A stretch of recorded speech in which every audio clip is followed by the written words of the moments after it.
Olá, muito boa noite, seja muito bem-vindo a mais um episódio do podcast 1%. Eu sou o Diego Gil, ao meu lado, o grande Yuri Barbosa, que está de Estamos volta, de estava volta, viajando. né? Bom te ver aqui, meu irmão. A gente ficou 2 semanas separados, cara. Pois é, né? Nunca ficamos tanto tempo longe. Nunca ficamos tanto tempo. Sentia falta dele aqui, já dei um abraço nele aqui.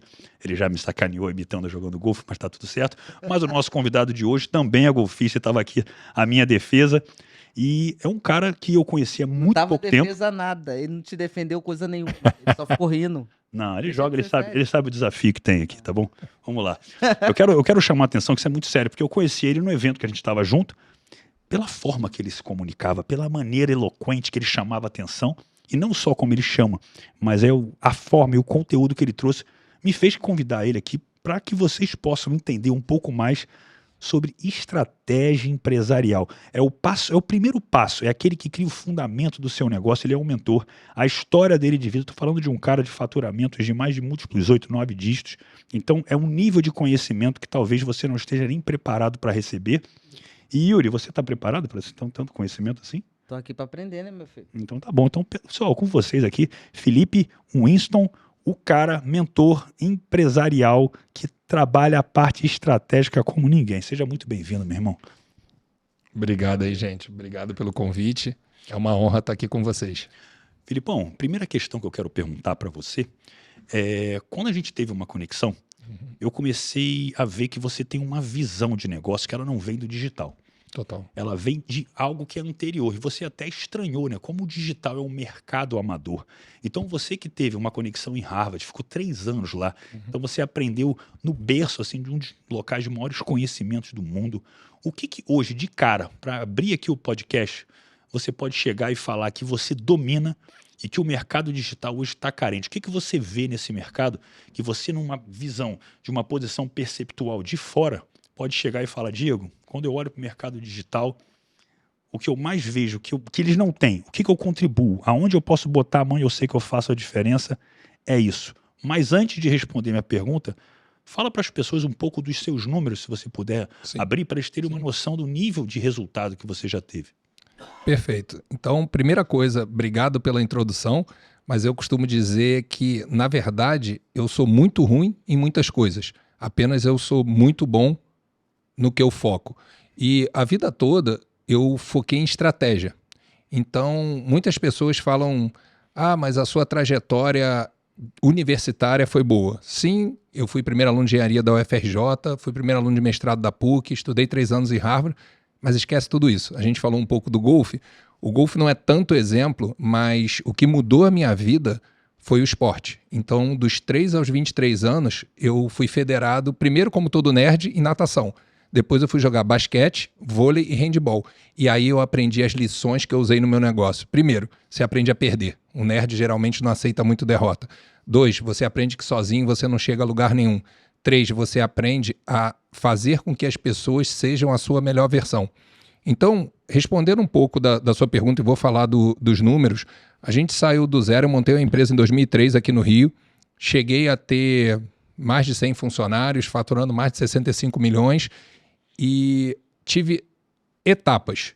Crescemos, depois sofremos, quase quebramos em 2009 por causa da crise americana, eu era importador. Depois nós nos recuperamos em 2010. 2012 eu estava bem, mas a minha dor, que é onde a gente vai chegar na resposta do digital, a minha dor era como eu na época faturava 40 milhões, mas não tinha vida.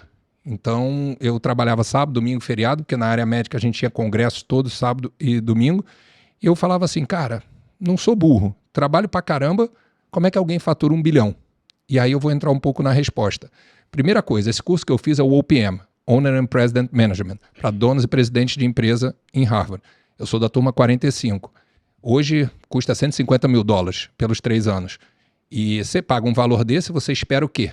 A fórmula mágica. Primeira coisa que eles falam, não existe fórmula mágica. Segunda coisa que eles falam, o segredo do sucesso está no simples bem executado. E aí eles distribuem os 3 anos da seguinte maneira. Primeiro ele te desconstrói, depois ele te reconstrói, depois ele te leva para o próximo nível. A base de quê? De estratégia. Então é exatamente isso que eu aprendi lá atrás, que eu apliquei na minha empresa. Em 4 anos nós crescemos absurdamente. No dia 18 de março de 2016 eu vendi a empresa para uma multinacional americana listada na Nasdaq. Fiquei um ano como presidente deles e aí fui para os Estados Unidos tirar um ano sabático. Hoje eu moro em Orlando. Foi quando eu repensei minha vida aos 41 anos e resolvi ser mentor de estratégia.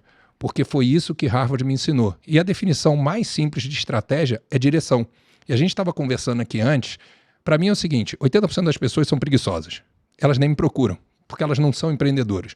Só que do 20% empreendedor, 99% é o cara executor. É o cara que vai para o campo de batalha. Só que, pensa o seguinte, se você correr para o lado errado, você pode ser muito veloz, você vai quebrar. A história esquece esses caras. O que dá certo, via de regra, é o cara que está pagando um preço muito alto. Ele está perdendo dinheiro, ele está perdendo tempo, está perdendo a saúde, porque ele corre na direção errada. E aí, quando eu vim para o digital, hoje são mais de 200 pequenos e médios empreendedores que eu mentoro, muito mais no mundo offline. E no mundo offline, qual era a objeção que eu tinha que quebrar? Cara, mentor? Não acredito em mentoria. Isso não é para mim. Eu quebrar dessa objeção, ok, eu ia para o próximo passo. No digital, mentor não é nada absurdo, todo mundo entende o poder de comprar conhecimento. Só que aí surge a objeção. A maior parte se considera empreendedor digital, o que eu acho uma grande besteira. Ou você é empreendedor ou você não é empreendedor. Porque nessa nova definição de empreendedor digital, as pessoas esqueceram que eles têm uma empresa. E é nessa dor que eu estou atuando. Agora, não consigo te responder se a objeção é menos difícil de quebrar do que a do mundo offline. Porque, por incrível que pareça, Imagina. É fácil o empreendedor que se diz digital pensar em estratégia digital, ter gestor de copy, gestor de tráfego, mas não ter um gestor de estratégia, de RH, financeiro. Então, a barreira que eu tenho encontrado é que muitos ainda nem realizaram que são empreendedores. O que eu percebo, eu acho, assim, minha cabeça, e isso eu não tenho dados nem números, é uma achismo na minha cabeça, eu ainda acredito que conseguir quebrar a objeção de quem tá fora desse mundo offline é mais difícil que quem que tá dentro. Porque o cara que tá no offline, muitas vezes ele não tem noção da quantidade, do que um conhecimento, do que uma mentoria, do que um mentor pode fazer no negócio dele. E geralmente aquele cara tá sozinho, nadando contra a braçada, vendendo almoço para comprar janta, e ele vai falar assim, para que eu vou investir? Já a galera do online é uma galera que já entendeu que o game é o game do conhecimento.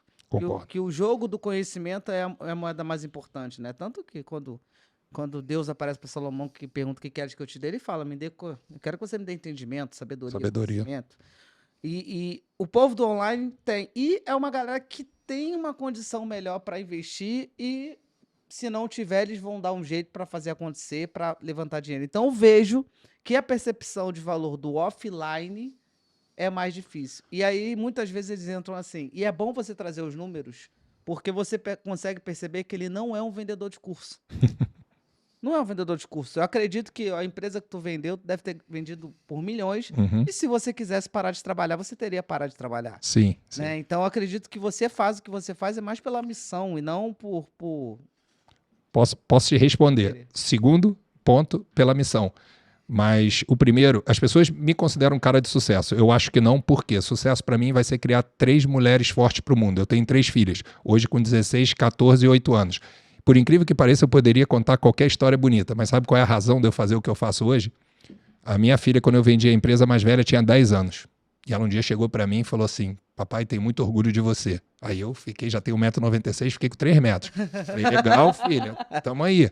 Que grande. Aí eu falei, por quê? Pô, você sempre fez tudo pela gente, né? Eu falei, sim, papai vive por vocês. Pô, papai, você sempre fez tudo por você, né? Eu falei, filha, eu acredito muito em caso de despressurização, coloque a máscara primeiro em você. Papai, mas eu nunca te vi fazer nada por ninguém. Eita! Caraca! Então a grande verdade foi um soco na boca do estômago que eu levei da minha filha. Eu falei assim, cara, onde ela quer chegar? Algumas luzes acenderam para mim. Eu estava no final dos 12 meses sabáticos, eu falei, qual o exemplo que eu estou dando para as minhas filhas? Porque a minha mais nova tinha 2 aninhos quando eu vendi a empresa. E ela estava vendo o pai ficar em casa, ler jornal. E aí eu pensei assim, cara, como eu respondo a isso? Como eu lidero pelo exemplo as minhas filhas? E aí eu pensei, tem 2 formas de você fazer o give back, retornar ao mundo que o mundo te deu. Um é você já ser um bilionário e ter uma fundação, não é ainda o meu caso. O outro é você poder devolver para o mundo o conhecimento e a experiência que chegou para você. Então foi nesse momento, sendo bem sincero, que eu falei, o que eu amo fazer? Eu amo estratégia, eu não sou bom de processo. As pessoas falam, pô, mas você criou uma empresa com 9 filiais. Lembra que eu falei do esporte? Eu sou bom em botar pessoas certas nos lugares certos.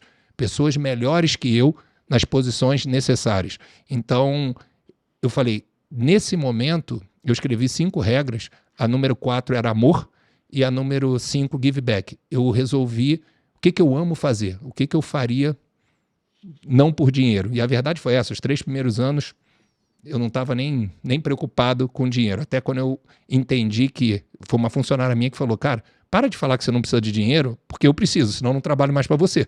Ou você cresce esse negócio ou eu não fico aqui. E foi quando a chave mudou na minha cabeça. Mas te respondendo... As mulheres sempre estão na lapada, né? Cara, olha, você tocou num ponto. Eu venho de uma casa, sou eu e 2 irmãos. Uma casa de uma criação machista. Não por acaso, Deus me deu 3 filhas. E há 16 anos minha cabeça vem mudando. Hoje, 68% dos meus mentorados são mulheres. Talvez a mulher peça mais ajuda, mas é exatamente isso. E aí, pede mais ajuda. Só fechando o ciclo da tua pergunta, foi total minha filha me questionando, e aí eu pensei pela primeira vez, eu dei uma palestra agora em Orlando há 2 meses, a última pergunta foi, lá em Orlando tem muita gente fazendo o que não gosta de fazer, fazendo serviço de limpeza, e aí falaram para mim, você como mentor de estratégia, o que você falaria para os empreendedores que estão aqui fazendo o que eles não querem fazer? E aí eu pensei e falei, cara, o que eles querem que eu diga? Você tem que fazer o que você ama, você tem... Não é o que eu penso. Eu acho que você tem que fazer o que tem que ser feito para um dia fazer o que você ama. E mesmo na hora que você faz o que você ama, muitas das vezes você faz o que tem que ser feito. E eu falei para eles, durante 14 anos, eu falei para você, eu sou engenheiro e a minha empresa era na área médica. A cada 2 meses eu estava dentro do centro cirúrgico, vendo cirurgia, e eu odeio cirurgia. Então durante 14 anos eu fiz o que tinha que ser feito. E quando eu falei para eles, hoje eu faço o que eu amo, ainda assim eu estava 11 horas da noite numa palestra, longe das minhas filhas, da minha esposa, da minha família. Ainda assim você tem que fazer o que tem que ser feito. Então a resposta foi, eu vim primeiro para dar o exemplo para minhas filhas, para responder a essa indagação, mas agora numa posição diferente. Aos 41 anos, Deus me deu a chance de recuperar o tempo perdido com as minhas filhas. Muita gente só recupera com os netos. Então eu tive 1 ano de pai 100%. E de poder escolher realmente fazer o que eu amo. Então, essa é a resposta. O segundo propósito, sim, impactar vidas, ajudar pequenos e médios empreendedores. E antes de começar, você me perguntou se eu gostava dos Estados Unidos. Estou lá há 6 anos, eu não sou o cara que fala mal do Brasil, eu gosto do Brasil, foi o Brasil que me deu minha situação.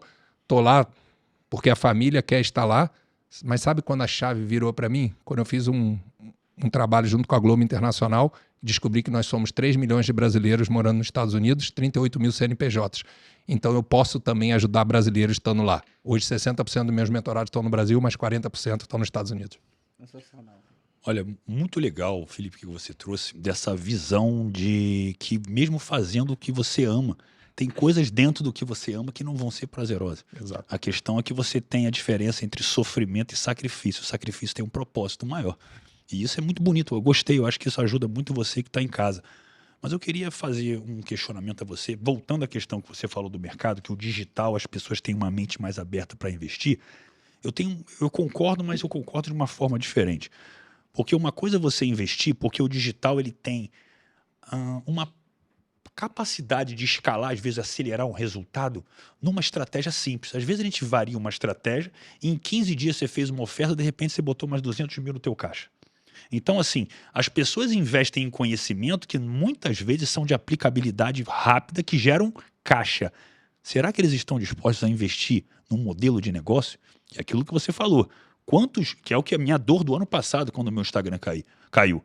Quantas pessoas acreditam que tem uma empresa, mas é aquela pergunta, se você fosse vender sua empresa hoje, quanto ela vale sem você? Essa foi uma dor que eu tive ano passado. E aí eu te pergunto, Felipe, as pessoas você sente que até os grandes empreendedores do mercado digital têm essa visão de receber o tipo de conteúdo estratégico que você fala, ou ainda é um conhecimento que eles querem muito olhar o negócio como me dá um funil novo de venda, me dá uma forma de ganhar mais. Como é que está a maturidade do mercado para você? Muito interessante você me perguntar isso, porque é o dilema que eu estou vivendo nesses 2 meses de férias da família aqui no Brasil. Eu não focava no público digital, tem muita gente, empreendedor offline, me procurando. Só que quando eu vim para cá e eu estive mais próximo dos eventos, eu percebi essa dor. Concordo contigo que eu acho que vai ser menos difícil. Vai ser menos difícil convencer essa pessoa porque ela já está preparada a gastar dinheiro e comprar conhecimento. E tá doendo. Esse momento é o momento que tá doendo. Tá doendo vendas, tá doendo gestão. Tá doendo vendas, tá doendo gestão, mas é impressionante. Aí eu vou no que o Diego falou. Ainda, e isso é uma pesquisa de 2 meses, tá? Porque eu conversei com uma galera grande. Sim. E é muito engraçado assim, todo mundo veio conversar comigo, foi aquilo que você observou, pedindo dicas, mas no fim do dia, a pessoa fala, mas minha prioridade hoje não é essa. E aí eu falo assim, cara, é muito doido, porque eu vejo as pessoas acelerando contra o muro, cara. Não faz sentido nenhum, porque você falou aí, eu tenho até uma aula que eu falo da diferença de venda para faturamento, para receita, para lucro. E eu vim do mercado na área de saúde, que às vezes você pode falar, pô, venda para faturamento tem diferença? Sim, a gente vendia para o plano de saúde, muitas das vezes ele só deixava faturar 6 meses depois. Ó que louco. Então você comemora uma venda, você não tem nem a nota emitida ainda, e depois você recebe com mais 6 meses, entendeu? E aí você já pagou todos os custos, as pessoas não têm essa noção de fluxo de caixa. Então, já botei muito na mesa nos últimos 60 dias se eu quero brigar essa briga ou não, mas aí eu tô um pouco mais contigo. Eu acho que é válido, entendeu? Porque eles já estão sentindo a dor. E mesmo os gigantes, sem citar nomes, eu tenho contato com alguns que falaram para mim, cara, se eu tivesse aprendido isso antes, eu não tinha perdido tanto dinheiro na trajetória. É que uma pequena minoria ganhou tanto que mesmo perdendo, ainda tá bem. Agora, para mim, a maioria tá vivendo o jogo do ego.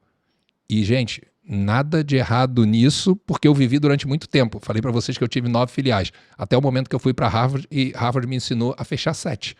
Porque as outras 7 era jogo de faturamento. Eu ia falar para vocês, faturo X, quanto deixa? 0. Fluxo de caixa, negativo. Lucro líquido entendeu? baixo. Baixo demais. E uma pergunta, só para deixar mais claro para quem está assistindo, que às vezes é um empreendedor. Qual que é o momento que você considera? Eu sei que a estratégia, teoricamente, teria que ser o primeiro passo. Mas a grande maior parte das pessoas, às vezes, já está no jogo, quando vê que até cresceu. Qual que é o momento que elas deveriam procurar você? Digamos assim, até porque você deve ter um custo, o seu trabalho não deve ser um trabalho barato. Não sei se você pode expor um pouco de como funciona. Posso. Mas assim, qual é o momento que você fala, cara, já que já começou e está dando um lucro, mas vai dar um desafio, o momento normalmente que as pessoas me procuram, que é mais acertado, é esse aqui. Já que no início ninguém teve maturidade. Perfeito. O momento é exatamente quando você falou, quando a pessoa cresceu e está doendo porque começa a perceber que está perdendo lucratividade. O momento ideal seria no início. Boa. O momento ideal seria no início. Só que é difícil, porque essa pessoa muitas das vezes não tem capital. Sim. E aí, hoje a minha mentoria ela custa $9.000 por 6 meses, parcelado em 0,3060 ou 7.200 à vista. Pode ser pouco, pode ser muito, mas... Individual. Em grupo individual? Ela é em grupo, só que aí tá... Você fez a pergunta que eu ia responder agora.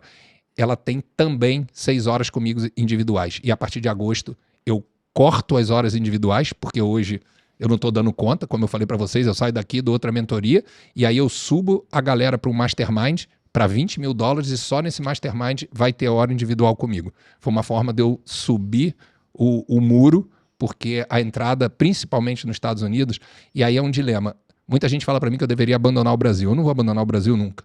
Só que quando eu falo $7.200 para o americano, ele faz uma conta rápida e fala assim, peraí. Não, uns $45 mil arredondando. Pouco mais de $1.000 por mês não faz sentido nenhum. Você não estudou em Harvard, você não tem resultado. Quando eu falo esse valor aqui, para muita gente assusta. Entendeu? Então, mas não tem como eu cobrar preço diferente para o mesmo serviço. E aí, respondendo a tua pergunta, é possível ajeitar o avião com ele já em voo? É possível, é possível. E o que eu aprendi em Harvard, o meu modelo, que é o Estratégia 1, eu trabalho 8 pilares para definir uma identidade para a empresa.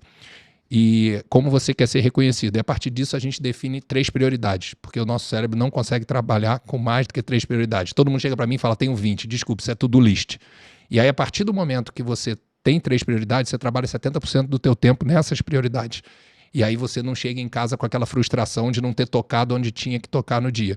Então, que eu faço quando o avião já está voando e eu preciso ajeitar? A gente coloca esse modelo e outra coisa que eu aprendi com um professor em Harvard foi, primeiro, comunique, porque quando já está voando, para mudar, você tem que ter uma comunicação muito forte interna na empresa. E aí, para ter uma ruptura, você não vai fazer amanhã tudo diferente do que você fez até hoje, a não ser que você crie uma ruptura. A gente cria o dia da mudança. E aí vira um novo aniversário da empresa. Uma comunicação de, olha... Choque cultural. Choque cultural. Eu sou grato por tudo, só que nesse momento a gente subiu do Campeonato Brasileiro para Libertadores, entendeu? E agora é um outro jogo. Deixa eu só trazer um detalhe, Felipe. Eu lembro que quando você me falou isso a primeira vez no evento, para muitas pessoas elas não entendem a profundidade do que você disse, se passou às vezes, né, tanta informação, que você que está olhando, o Felipe ele trouxe uma percepção aqui que é incrível. Às vezes a gente se cobra demais. A gente bota um monte de coisa que a gente quer fazer num dia e às vezes você fez muito, mas quando você olha o tamanho da sua lista, você não tem sensação de progresso. Isso. E quando você não tem essa priorização do que é mais importante, o seu Pareto está errado, você está dando tempo em coisas que às vezes você está produzindo e não está tendo resultado, que são coisas diferentes. E aí vem aquela situação que eu ouvi uma vez, que é uma frase que eu gosto muito, né, cara? Aí você está se esforçando muito, mas quem premia esforço é mãe. E a gente tem que ver resultado. Então, cara, é muito legal você entender, pessoal. Viu o que ele falou? São 3 prioridades da estrutura, da identidade do seu negócio, que é onde as suas ações devem estar dando foco. Seria mais ou menos isso, filho? Total. Deixa eu só complementar, porque as pessoas que pegam como você pegou, falam assim, cara, entendi. Com isso eu sei o que eu devo fazer. Sim, mas não é essa a principal mensagem. Quando você define as 3 prioridades, trabalha 70% do tempo nelas, você define algo que a gente não presta atenção, que é o que você não deve fazer. Que é mais importante. Que é o mais importante, cara. É onde eu sofri. Se vocês me falassem há 10 anos atrás, vamos abrir a tua 10ª filial, eu falava, tô no avião. Entendeu? Só que, a partir do momento que eu tinha as minhas prioridades escritas, eu ia pegar e falar, putz, cara, desculpa, não tá dentro Foco é da minha saber dizer prioridade. não, né? O foco, a prioridade, a identidade, ela te dá o não. E te dá até... Porque qual é a dificuldade? Nós somos latinos. Cara, o latino, ele tem uma dificuldade de dizer não. E aí, o que você faz? A partir do momento que você tem aquilo definido, parece que sai de você e vai para a terceira pessoa que, cara, eu queria, mas, tá vendo? Não tá na prioridade minha e da empresa. E aí você começa a dizer nãos. E aí, eu tô muito cuidado com o que eu falo para os meus mentorados, que quando eu coloco o Estratégia Win, a metodologia, a pessoa trabalha menos e lucra mais. Eu não falei que trabalha pouco. Só que, entenda, a partir do momento que você trabalha certo, você gasta bem menos energia, cara. Você gasta bem menos energia. Foi em 2012, eu montei a empresa em 2003. Foi em 2012, quando eu aprendi esse modelo em Harvard, que eu voltei a fazer exercício, poder estar mais com as minhas filhas, não trabalhar mais final de semana. Muito doido, né? É acertar a tacada certa sem usar força, né? Olha aí, olha aí. Agora ele me apresentou como golfista, eu sou obrigado a dizer que tá duro, tá duro. Deixa eu te fazer uma pergunta. Você tem algum produto de entrada para aquele empreendedor que tá chegando, que tá começando, ou você só tem a mentoria? Não, eu comecei com um produto de entrada. Eu tenho um produto que é um treinamento com 75 aulas gravadas, que custa $197. Confesso que, e aí eu não culpo o produto, culpo a minha ineficiência. Uhum. É muito mais duro para mim vender esse treinamento de $197 do que vender a mentoria de 7.200. Erro de linguagem, talvez meu, erro de posicionamento, mas é muito... É um desafio, sabe? Eu comecei com esse produto. Lembra que eu falei que foram 3 anos sem ganhar dinheiro? Por que eu falo sem ganhar dinheiro? Eu fiz 8 lançamentos, faturei R$350 mil em 3 anos. Faz a conta, não saquei um centavo disso aí. Entendeu? Eu te fiz essa pergunta por um motivo. Uma vez eu escutei uma frase que eu tenho um conceito na minha cabeça e essa frase, ela fez muito sentido para mim naquele momento. Um cara, ele prepara IPO. Uhum. Né? E na época eu tava assistindo, acho que ele tava fazendo alguma live com o Kaiser, alguma coisa assim, eu parei pra ouvir e esse cara prepara IPO. E ele falou assim, o Kaiser fez alguma pergunta pra ele, ele me falou uma coisa que eu nunca mais esqueci, ele falou assim, ainda que você não vá fazer um IPO, construa uma empresa de zero pronta para um IPO. Perfeito. Porque no ruim, você tem uma empresa sólida, você tem uma empresa Tem um ativo. nativo, você tem uma empresa na linha. Ainda que não vai fazer IPO. Não quero fazer IPO porque eu não quero ter um monte de sócio. Não faça. Mas vai estar na linha. tá preparada para o IPO. E essa frase, para mim, ela fez muito sentido naquela época. Porque eu sou do tipo de pessoa, Felipe, que eu odeio retrabalho. Cara, eu odeio retrabalho. Quando eu fui escrever meu livro, eu falei assim, porra, eu não sei escrever livro. Não tenho ideia de que eu faço para escrever um livro. Cara, eu vou contratar alguém para me ensinar, me mentorar a escrever um livro. E aí eu contratei uma pessoa que me deu lá fez uma mentoria comigo de algumas horas. O que eu tenho que fazer? Tá, em 21 dias eu entreguei o livro para ela pronto. Né? Eu dei retrabalho. E o que acontece com o empreendedor do brasileiro, né? E quando tu falou, não vou desistir do Brasil, eu te peço, não desista do Brasil. Porque tu vai ganhar muito mais dinheiro no Brasil do que lá fora. Porque no Brasil é o lugar que mais tem problema para resolver. Sim, né? concordo. Então, só que às vezes a pessoa tá numa realidade aqui. No Brasil, a gente é um terreno hostil para empreendedor e para empresário, né? Não é fácil investir no Brasil por causa dos impostos, por causa de um monte de coisa que é a burocracia, etc. Esse cara tá começando, né? Ele tá sem dinheiro, tá duro, não sabe o que fazer. Por isso que eu te perguntei se tem produto de entrada. Porque esse produto Sim. serve para esse cara. Sim. Né? Qualquer pessoa consegue pagar R$ 997 É isso, produto. é isso. Tá. Para pelo menos dar um fôlego, sabe? Então, por isso que eu te perguntei, porque às vezes algumas pessoas estão assistindo a gente, já estão falando assim, cara, eu não consigo pagar 45k numa mentoria. Cara, Mas eu consigo pagar 997 no curso para começar Dar o primeiro passo. dar o primeiro passo ali e depois eu vou para mentoria com ele. Sim. Né? Então, por isso que eu te perguntei, porque tem gente que tá assistindo Pô. a gente que não tem esse dinheiro disponível. E tem gente que tem e que vai te procurar depois. Mas quer ver as pessoas comprarem esse produto? Que aí que tá a questão. Foi exatamente o que a gente conversou. Quem vem para o digital, na grande maioria, vem pela capacidade de escala rápida, por um investimento que às vezes não é tão grande, que vai fazer uma mentoria daqui a 1 mês, 2 meses, você está faturando mais de 100 mil aí, vamos supor, para começar. A visão cultural do online é muito amadora, muito jovem que não entende de gestão, que não sabe mandar um e-mail de acordo. Não tem, cara, as coisas não tem contrato, não tem nada.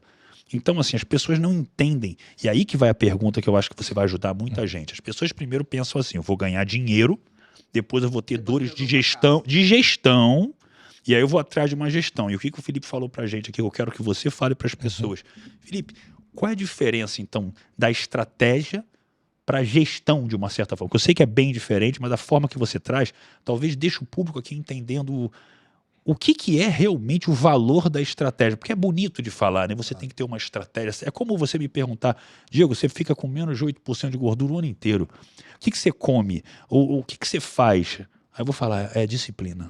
Eu falo, pô, beleza, mas e aí? E aí? Qual é a receita? E aí? Qual Pois é. produtinho? Qual Então, assim, produtinho? o que é realmente essa estratégia? O que realmente, qual é a diferença entre estratégia e você ter uma gestão estratégica? As pessoas confundem. Perfeito, perfeito. E eu tenho já essa resposta da maneira mais simples. Estratégia é direção.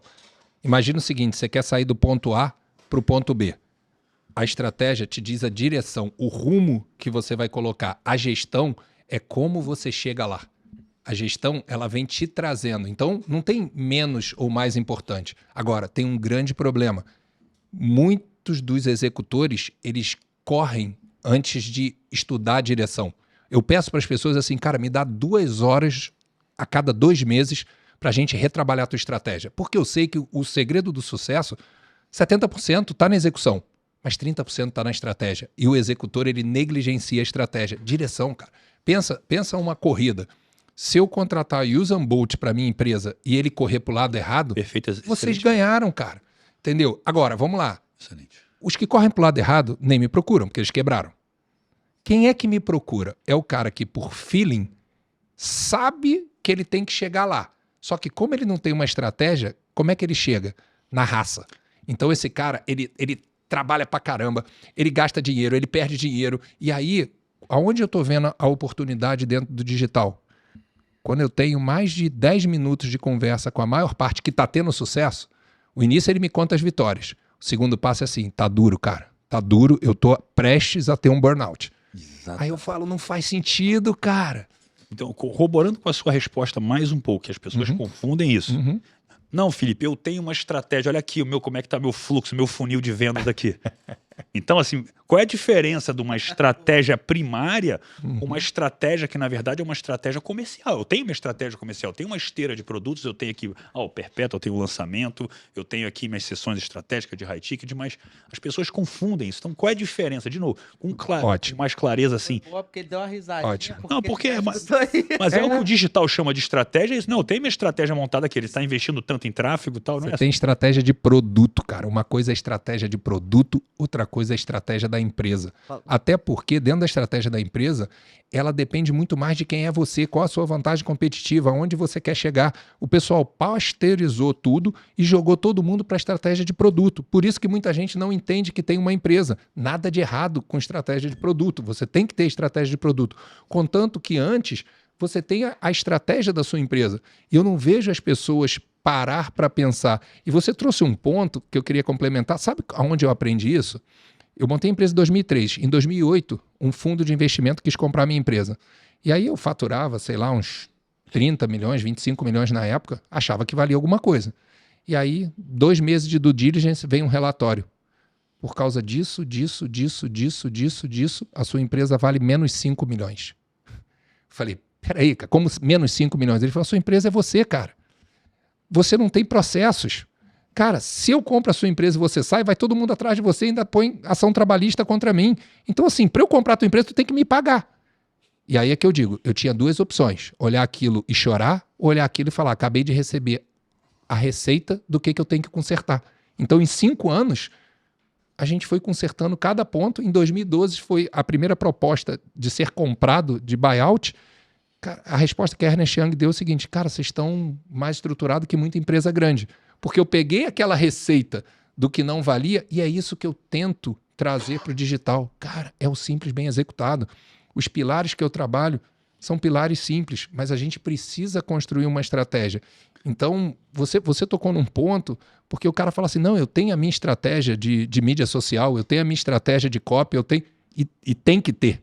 Só que separa, gente, produto. E aí qual o grande problema? Enquanto esse tal empreendedor digital não crescer e virar uma empresa, ele é o produto. E aí ele sendo produto, ele não tem valor nenhum, né? Rapaz, deixa eu falar uma coisa que eu estou refletindo aqui. O mercado digital, principalmente, que é o mercado que a gente está inserido, né? Ele vive de ciclos, né? A gente teve em 2020, foi a festa do digital. Foi festa. Muita gente ficando rica, milionária, porque tu jogava um link no chat e a galera clicava e o plim, plim, plim subindo. Só que aí entrou 2022 e aí não tá tão simples quanto era, né? E agora o digital, ele tá com uma nova dor, que é uma dor aparente, porque a dor da gestão, para muita gente, ainda é uma dor invisível. Total. Ela não é uma dor visível. Só que agora a gente está vivendo um momento no digital onde o mercado digital descobriu uma coisa. Camose falou, achei fantástico. Descobriram no mercado digital que vendedor vende. Então, qual é o hype do momento? Preciso implementar time de vendas comercial. Eu fechei ontem. Ontem foram 2 contratos. Um já pagou a entrada, já está em processo, de mais de 200 mil. E o outro de mais 200 mil também de implementação de time comercial sendo fechado. Porque é a dor do mercado no momento. Gestão é a dor invisível. É a terceira dor do digital. Muita gente já sentiu a dor e já está passando pela dor, mas não está percebendo que a dor existe.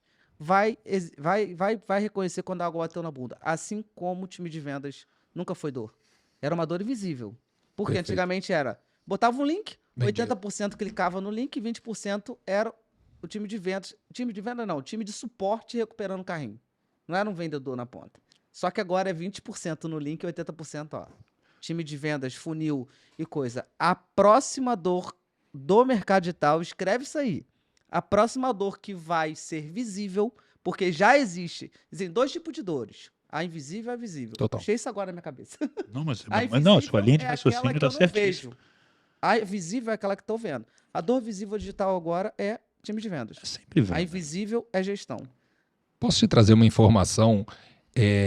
Eu sei que vocês estão muito inseridos no mundo digital, mas não tem mundo digital e mundo offline. Tem mundo, cara. E como eu vim desse outro lado, eu posso te dizer que tudo que você está me contando também ocorre lá fora. Eu quando montei minha empresa em 2003, eu visitei uns amigos em Brasília. Eles tinham 70% do market share. Cara, os caras voando. Vendedor nato, equipe de venda. Tô lá começando o meu negócio, né? Eu vim da Tijuca, não era rico. Chega o vendedor dele num A4 em 2006, bonitão. Eu falei, pô, maneiro.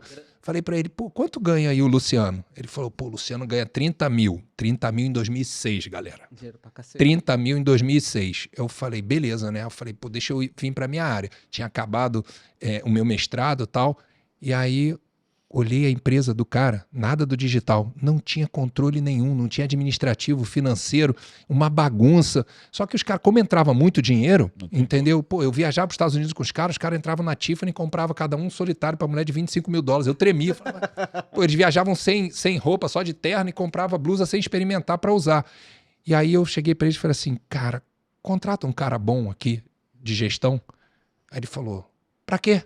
Falei, cara, a sua casa tá desarrumada. Ele falou, pô, Felipe, quanto custa um cara desse? Eu ganho dinheiro pra cacete. Aí eu falei assim, vamos lá, 2006, gente. Cara, com 8 mil, você traz um cara bom. Ele falou, 8 mil?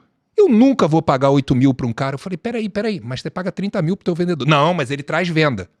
Cara, ali eu tirei meu time de campo, ou seja, a mesma coisa que você tá falando da dor do digital. Tirei meu time de campo, continuei amigo dos caras. Infelizmente, mas quebraram, cara. 5 anos depois, quebraram no talo, cara. Pô, cresceram demais, venderam demais, compraram hospital, não tinha gestão, cara. Mas quebraram como um castelo de areia, entendeu? Então, assim, a gente da conversa até hoje, ele fala, pô, se eu tivesse te escutado, eu falo, pô, por favor, nem fala isso, porque eu não sei fazer estratégia do passado. Mas é bom trazer esses exemplos para o mundo digital, cara. Porque às vezes a pessoa fala, isso está acontecendo. O digital, ele é uma ferramenta e que tá no hype hoje. E que bom que tá, cara. E a gente tem que navegar. Por que eu tô nessa? Pô, eu vendi a empresa com 41 anos, eu não quero ficar fora, não quero ser o tiozão que não entende. Então, Até porque tua filha... minha filha não ia deixar. Exatamente. Então, por que entre aspas, tranquilo pra mim? Porque tudo que tá acontecendo agora é só uma repetição do que eu vi há 20 anos atrás. Perfeito. Essa onda de venda. Sou muito bom de venda.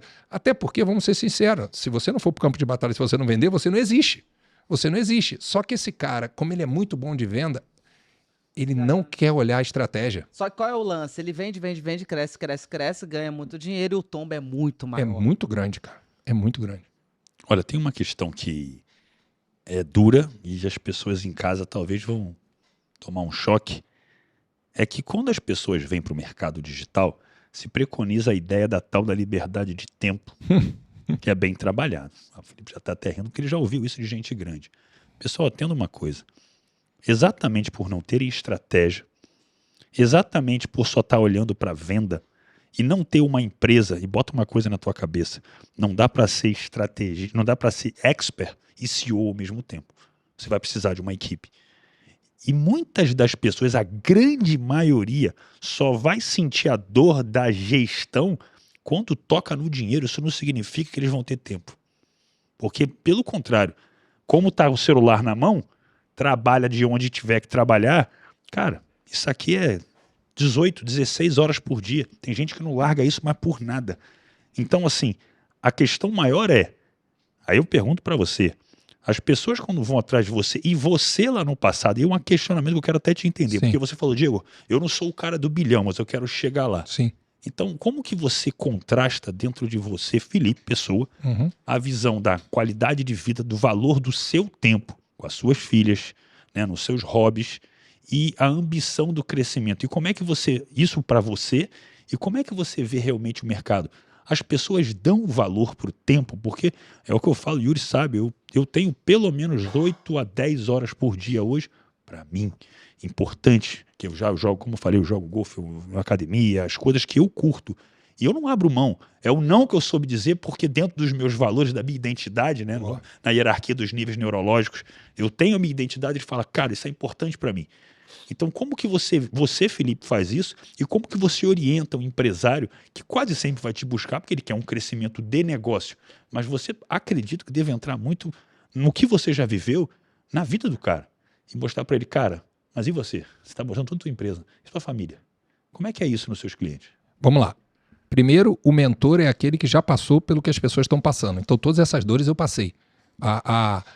abandonar família, saúde, viver para o trabalho. Então, é que eu sou muito grato a Deus que eu digo que o burro, ele erra e erra de novo. O inteligente, ele erra e aprende com um erro. E o sábio, ele aprende com os erros dos outros. Então eu estou sempre observando. Gostei. Mas se eu não tivesse mudado, eu seria o cara que estaria contando aqui de um burnout. Só que eu fui observando as pessoas. Eu tenho um mentorado, um amigo, Fred Machado, que ele teve um burnout 1 ano depois em Harvard.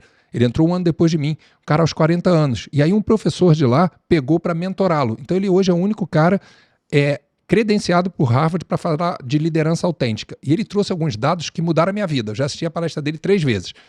Ele diz o seguinte: não existe equilíbrio. O que existe é você não deixar desequilibrar muito.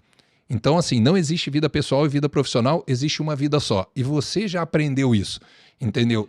Mas tem que estar de olho, porque tem fases da vida que desbalanceia, Sim, entendeu? Gostei de ouvir isso. E aí, como eu fui ao meu limite e por sorte, bênção, eu não quebrei, quando eu digo quebrar, não é só financeiramente, fisicamente, emocionalmente, eu hoje estou muito atento para isso. Estou muito atento para esse desequilíbrio. Então, respondendo em relação a mim, eu falo para meus mentorados, você tem que ter seu posto de gasolina. Para quem é da minha geração, jogou River Raid no Atari. É aquela passagem que você passa no combustível, quando você enche seu tanque. Não é da tua época, não, né? Qual é o seu posto de gasolina? Cara, o meu é exercício, é natureza. Pô, eu gosto do mar, eu gosto da água, eu gosto da cachoeira, eu gosto de meditar. Esse é o meu posto de gasolina. Eu tô sempre abraçado com as minhas 3 filhas. Se você não ficar de olho nos seus postos de gasolina, todos nós vamos oscilar. E aí as pessoas, você falou, como é que eles chegam em mim? Eles chegam para a estratégia. Eles chegam esperando a estratégia do negócio. Só que eu aprendi, gente, aos 30 anos eu contratei um mentor. E olha, lembra? São 18 anos atrás, ninguém falava de mentor. Foi o único brasileiro que tinha sido presidente da Coca-Cola. Todo mundo me chamou de louco. Por que você contrata um cara 25 anos mais velho que você para te mentorar se ele lidava com bebida e você lida com saúde? Falei, não, cara, esse cara entende o que eu não entendo. Eu aos 30 anos tinha batido no teto. E 70% do que ele fez para mim foi na minha vida pessoal. Esse cara olhava para mim e falava o seguinte: você vai errar aqui, você vai errar aqui, você vai errar aqui, você vai errar aqui. E quando os meus mentorados chegam, cada vez mais eu me conscientizo que a história se repete. 70%, 80% eu olho pro cara e falo, toma cuidado nisso aqui, não se perde nesse balanço. E é onde o digital entra. As pessoas estão chegando falando para mim o seguinte: cara, bacana, tô botando dinheiro no bolso, mas eu acho que eu explodo amanhã. Cara, muito legal o que você falou, que isso corrobora até com o que eu já falei aqui no podcast, o quanto a escolha de um mentor, por mais que ela tenha muitos resultados, eu considero o mentor também pelos aspectos até pessoais, como essa pessoa lida com a vida dela. Porque, mas ele é um mentor só de negócio, tá? Mas será que ele consegue ver além do que eu tô só aqui buscando, como você está falando? Eu acho isso fantástico e te parabenizo por ter essa visão.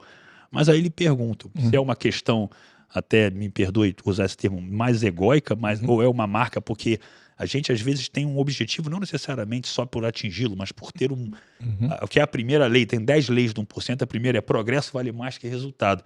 Mas você, com toda a qualidade de vida, com o resultado que você tem, você trouxe a marca da importância, pelo menos em 2 momentos aqui, do bilhão. O que esse bilhão representa para você? Por que ele é tão importante? Olha, aos 35 anos, eu sentei com um dos 10 caras que ganhou mais dinheiro com o Ike Batista. E ele estava, depois de 2 anos sabático, voltando ao game. E eu falei, não, cara, você botou 150 milhões de dólares no bolso, se você arrebentar, você vai botar mais 10 milhões de reais, não muda. Ele falou, muda muito. Por quê? Porque eu sei que poucas pessoas fazem esse resultado e não é que o dinheiro seja importante, ele apenas corrobora de que você está impactando vidas. Então, o meu drive em cima do bilhão é um drive do seguinte: eu quero deixar um legado maior do que eu já deixei. Então, o dinheiro só confirma isso. Tá? Então, é muito um drive de confirmação, de falar, cara, se eu fiz isso, até porque o negócio que eu tô hoje é muito alinhado, só dá certo se der certo para os meus mentorados. Então, assim, cara, eu só vou ganhar muito se eles ganharem muito. Hoje, a gente fechou mais, falando de número, mais de 2 milhões nos últimos 12 meses, uma parte disso, recorrência. As pessoas, porque, outra coisa, o meu programa é um infinito. Finito porque dura 6 meses. Quando põe o win do meu nome, Winston de vencer, e tiro o W, ele fica infinito. Por quê? Seus problemas estratégicos não acabam, cara. Nunca, cara. Você muda de nível. É tipo cobertor, né? Você muda de nível. Aqui, frio no pé, sobe de novo. Então, assim, a galera que tá lá, ela continua. Ela continua, entendeu? Então, assim, quando eles me procuram, e eu entendo o que você falou, Eles vêm por estratégia, só que olha a identidade da minha empresa. Eu falei que toda empresa tem que ter identidade. A minha é ser reconhecida por formar e desenvolver mentes, vidas e negócios lucrativos. Nossa, top, forte. Porque eu entendi o seguinte, não, se você não tiver uma mente lucrativa, se você não tiver uma vida lucrativa, e lucro, gente, não é só dinheiro. Não é só sobre dinheiro. Entendeu? Então, de que maneira a pessoa me procura pelo último tópico, eu entrego 80% dos primeiros e aquilo é uma consequência. Entendeu? Porque eu consigo equilibrar com todos os tombos que eu já tomei e com a experiência de eu ter tido um mentor, eu aos 30 anos, ele com 55, onde o cara chegou para mim e falou o seguinte: 30 anos, né? Primeira Audi Q7 do Rio foi sua, casa no Jardim Marapendi, onde mora a mãe do Ronaldo, você vai cair. Eu falei, pô, que isso, cara? Ele falou, não fica assim não, sabe por quê? Porque eu vou contar a minha história que é pública. Eu caí, cara. Eu caí porque meu ego, como é que você me dizia que eu não podia, que eu não era o super-homem? E ele não era meu funcionário, ganhava muito bem na mentoria, mas não estava ali para bater palma. Eu tenho certeza de que eu teria caído em mais de 10 buracos se eu não tivesse esse cara do meu lado, cara. Ele foi mostrando, via a história dele, falando, cara, refaz o teu rumo, entendeu? Hoje, olhando aos 48 anos, eu falo, claro que eu ia cair, cara. Claro que eu ia cair. Então, mais uma vez, o mentor é para trazer a direção certa? Até sim, mas é muito mais para te evitar as direções erradas. Então as pessoas me procuram por uma coisa e no fim do dia eu entrego muito de vida e mente. Porque nós vamos repetir aí uma frase já batida que é não tem CNPJ forte com CPF fraco. Eu costumo dizer o seguinte, durante 7 anos eu trabalhei no nicho de inteligência emocional. 6 anos, né? Eu mudei o meu nicho para formação de close, time comercial, agora há pouco tempo, né? Porque durante 6 anos eu fiz isso com o meu negócio. Eu era o meu único vendedor, né? E eu lotei aí mentorias com 70 pessoas a 4K. Né? Eu lutava mentorias, atrás de mentorias de 2 meses, 2 meses e meio, com 100 pessoas, 70, 80, a um ticket de 4 mil. Então eu sempre fui meu vendedor. E eu vi que tinha uma brecha no mercado. E hoje as pessoas falam, mas tu desistiu da inteligência emocional? Eu falo, é o que está por trás dos panos. Perfeito. Porque a inteligência emocional, falar de vida, é intangível. Uhum. A pessoa fala assim, por que eu preciso dessa merda? Eu quero falar de vida, eu quero falar de negócios, eu quero falar de vendas, eu quero falar de finanças. Agora, tem alguns nichos que são tangíveis, né? Vendas, liderança não tanto, mas vendas, marketing digital, né, negócios são tangíveis, porque são formas de você colocar... A pessoa percebe como vou colocar dinheiro no meu bolso rápido. Por isso eu uso lucrativo. Inteligência emocional não, porque eu vou ter uma melhora na minha vida, mas o que isso vai trazer? Mas o cara não tem noção que ele é atraído por negócios, ele é atraído por vendas, e quando ele chega lá, eu falo assim, filho, vai aprender sobre negócios. Eu vou te ensinar a técnica, mas vamos falar da inteligência emocional para você ficar melhor, isso não respingando seu negócio. E tu vê que é muito louco que às vezes, que a maioria das vezes, na verdade, o que mais tá ferrando o cara não é a gestão que tá um pouco desalinhada, mas é a relação com a mulher, é a vida dele que tá interferindo totalmente. O cara às vezes até tem conhecimento de gestão, mas ele não consegue implementar porque ele tá tão conturbado. Então o que tá por trás é o quê? É isso. É você olhar para a vida como um todo. Sim. E é claro que você sabe muito sobre negócios, óbvio, não tem como, contra fatos, não há argumentos, mas, cara, os parabéns que eu te dou é primeiramente por você ter essa visão. Porque agora, essa tá? visão... Até 2012 eu não tinha. Essa visão que tá estourando seus mentorados. Sim. E tem a técnica também, só que Daniel Goleman diz no livro de Inteligência Emocional que 87% das pessoas fracassam na vida por inteligência emocional. Total. E 13% fracassam por incompetência técnica. Mas o que você fez hoje, que é realmente, vamos usar o termo estratégico, se o Felipe não me chamar a atenção aqui, mas é você estar vendendo o que eles querem, entregando o que eles precisam, que Exato. É uma das máximas de venda mais importantes que tem. Felipe, a gente já está aqui caminhando bastante, está sendo muito rico essa contribuição, te parabenizo, mas quero te fazer uma pergunta que costumeiramente eu faço aqui para alguns convidados. Porque quando a gente vê uma pessoa que ela já foi forjada ali na luta, uma pessoa que viveu uma história, então não é um conhecimento técnico, é um conhecimento prático, sim, por isso você é um mentor. E com tanto, eu vou falar sucesso, mas no âmbito da felicidade em várias áreas da vida, né? Boa. Pra ficar uma coisa tão financeira só. O que hoje é o que te torna ainda uma pessoa que tem uma vulnerabilidade a apresentar. O que é um medo que você possa ter? O que é um receio que você tem da sua vida? O que é uma coisa que você olha e talvez você ainda não se sinta o Felipe que está aqui trazendo toda a confiança que você tem para os seus negócios como um ser humano? Existe algo que dentro de você, talvez, não sei se você parou para refletir, se não tiver uma resposta, tudo bem, mas o que você acredita que possa ser algo que você ainda tema ou ainda lhe torna vulnerável em algum aspecto? Ótimo. Eu acho que a pessoa tem que ter uma meta. Eu falei que eu não amava o primeiro negócio, a minha meta era a minha liberdade financeira. Conquistada essa liberdade financeira, eu comecei a me questionar se eu teria a mesma garra de novo. Porque qual a meta seria tão forte? E eu enxerguei que não era o dinheiro. Então, eu vou repetir o que eu falei. A minha maior vulnerabilidade hoje é não criar 3 mulheres fortes para o mundo. E tudo gira ao redor. Porque o negócio que eu faço é para liderar minhas filhas pelo exemplo. Hoje, cara, falar para você, pô, fizemos 2 milhões agora com mentoria, não muda em nada, entendeu? Não muda em nada a vida que eu tenho. Agora, a minha filha de 16 anos, acompanhar uma mentoria minha e chorar e dizer, pai, eu tô emocionada com quanto você está impactando as vidas. Cara, isso para mim é algo assim, é o que eu desejo para todo mundo, entendeu? Então, assim, é uma vulnerabilidade, porque agora eu trouxe elas para passar férias aqui no Brasil. Cara, quanta coisa nova. Fui levar minha filha numa festa no Rio Centro, sabe? Aquele medo de novo, frio na barriga. E agora? Minha menina, meu tesouro. E aí, pra mim, assim... E lembra o que eu te falei? Eu ainda tenho muito pra conquistar. Eu não me considero esse sucesso. E quando você fala de medo, vou confidenciar uma coisa que eu não falo muito, não. Eu talvez seja uma das pessoas mais medrosas que já sentou aqui na tua mesa, cara. Eu sempre fui muito medroso. Só que eu acho que tem 2 tipos de medo, o que te paralisa e o que te faz ser sua melhor versão e se preparar. Então a vida toda eu me desafiei.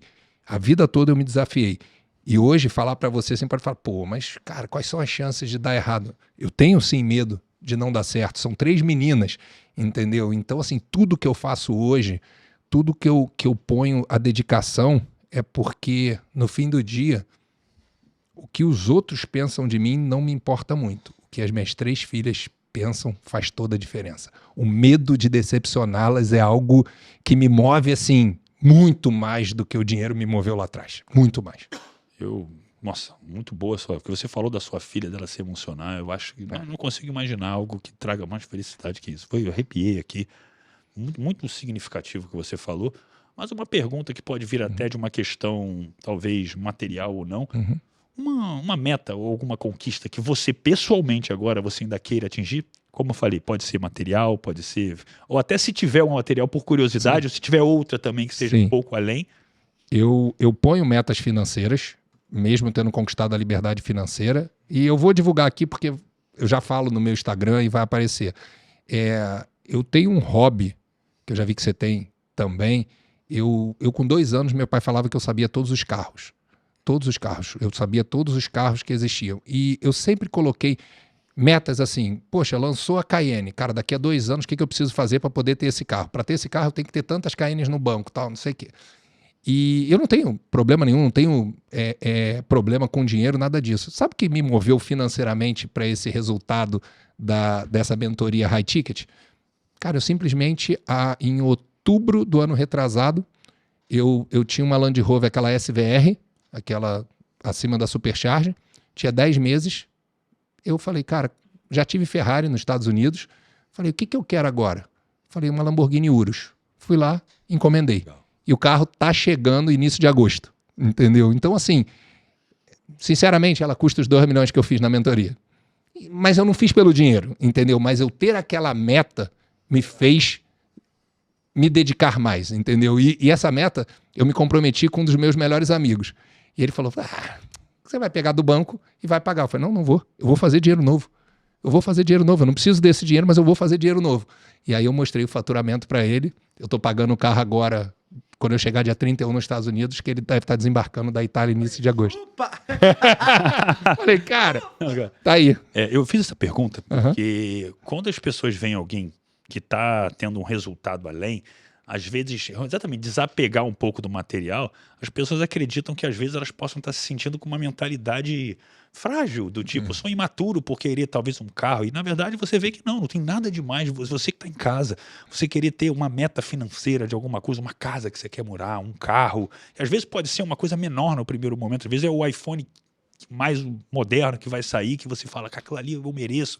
Isso é crença de merecimento. Total. E, cara, eu acho que você está trazendo os dois lados da moeda. Dá para ter o que todo mundo quer ter e dá para ter o outro lado. E sabemos que muitos nos julgam, mas, cara, é a minha realidade, entendeu? Isso pra mim é bacana. É bacana, é você colocar realmente um objetivo, se comprometer com aquele objetivo e ir lá realizar.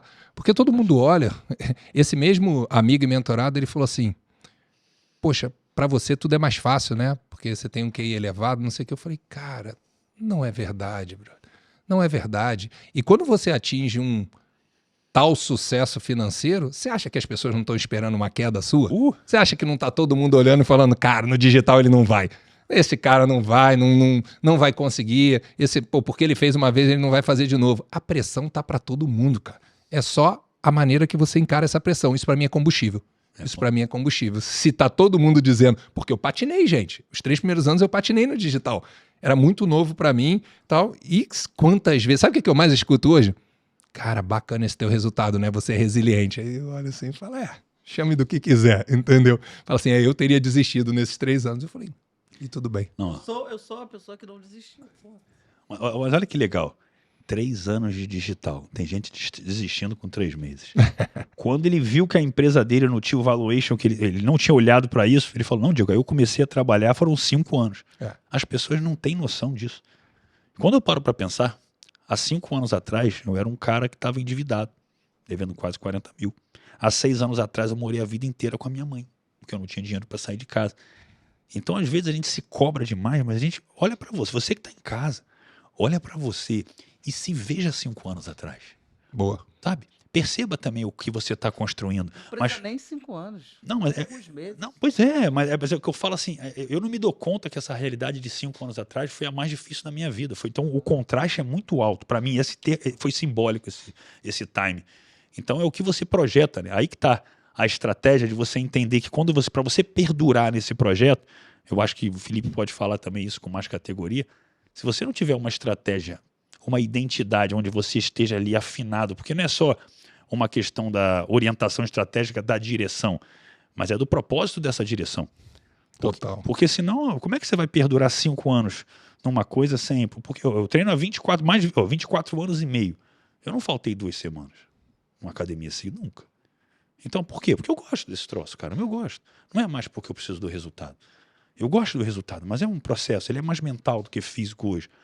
E quando eu vejo você falando sobre essa questão, cara, foram mais 5 anos. Cara, 5 anos é muito tempo. Só que as pessoas não entendem que, para quem está trabalhando, fazendo acontecer, quando você viu, piscou, passou. Cara, você me jogou agora para uma tarde de terça-feira em Orlando, em 2018, quando eu estava no 12º mês do meu período sabático, que eu recebi uma notificação no meu condomínio e aí eu tinha que ajeitar meu jardim. Falei, não estou fazendo nada, comprei um ancinho, fui lá ajeitar de manhã. Quando fui no almoço, a minha esposa falou, dá para levar a nossa filha do meio na ginástica? Cheguei naqueles ginásios americanos assim que formaram as campeãs, e aí entra um careca de 2 metros, tinha umas 40 mães e só eu de homem, 3 horas da tarde. O sentimento que eu tinha é que todas elas estavam olhando e falando, cara, o que esse cara faz da vida com 41 anos? E aí assim, quanta coisa mudou nesses 5 anos, cara. Quem eu seria se naquele ali eu tivesse desistido de mim? Se eu tivesse escutado as pessoas de que eu não faria de novo? Aonde eu estaria hoje? Será que eu estaria aqui? Claro que não, entendeu? Eu estava atrofiando, cara. Aos 41 anos eu estava atrofiando, entendeu? Porque é exatamente o que você falou. Qual o seu próximo propósito? Qual o seu próximo porquê? E aí você me jogou ali uma coisa que eu nunca tinha parado para pensar, sabe? Poderia ter acontecido. E se eu tivesse ouvido a multidão, né? Porque a multidão sempre te joga para baixo. Fica onde você tá. Se eu tivesse teu dinheiro, eu não trabalhava nunca mais. Pô, se eu tivesse a tua condição financeira, cara, eu ficava só em casa, como você tá. Cara, o que eu estaria contando hoje? Ou melhor, ninguém estaria nem me escutando, cara. Top demais. Acho que é isso, né? Felipe, Tem que ir embora. exatamente. Eu ia também finalizar agora. Primeiro, parabenizar, muito bacana o que você está falando. Isso é ser 1% pra gente, cara. É você entender Bacana. assim que para você ser 1%, você não pode esperar que 99% das pessoas te entendam, te apoiem. Então é um contraste muito grande isso. Então, de tudo que você viveu, eu acho que não só do resultado, mas da transformação dentro de você, você puder olhar para aquela câmera ali e deixar uma mensagem para uma pessoa que está vivendo o desafio hoje, que ela já está talvez há 1 ano ali ralando e não está vindo nada, 2 anos não está vindo nada, ou mesmo que esteja no início, mas ela está pensando em desistir. Eu quero que você possa trazer algo dentro da sua experiência, da sua vivência, de tudo que eu acho que deve estar passando muitos flashes na sua memória agora, coisas que devem mexer muito com você internamente. O que você pode falar para essa pessoa, cara? Tem uma frase que meu avô falava pro meu pai, que meu pai fala para mim até hoje e que tá em letras garrafais na entrada do meu escritório na parede, que é: o que merece ser feito, merece ser bem feito. O que merece ser feito, merece ser bem feito. Vamos lá, gente, para que não reste dúvida sobre isso. Você não precisa ser melhor que ninguém, você apenas precisa ser a sua melhor versão a cada dia. Eu não falei que você precisa ser bom em tudo, apenas no que você decidir que vale a pena fazer, seja a sua melhor versão. Perfeito. Perfeito. Felipe, cara, muito obrigado aí Magnífico, pela sua magnífico. contribuição, uma aprendizagem muito grande aí. Pessoal, compartilha, já se inscreve aqui no canal, que foi fantástica essa entrega de hoje. Deixa aqui os seus comentários, que a gente se vê semana que vem. Um abraço, tchau, tchau. Obrigado, tchau, tchau.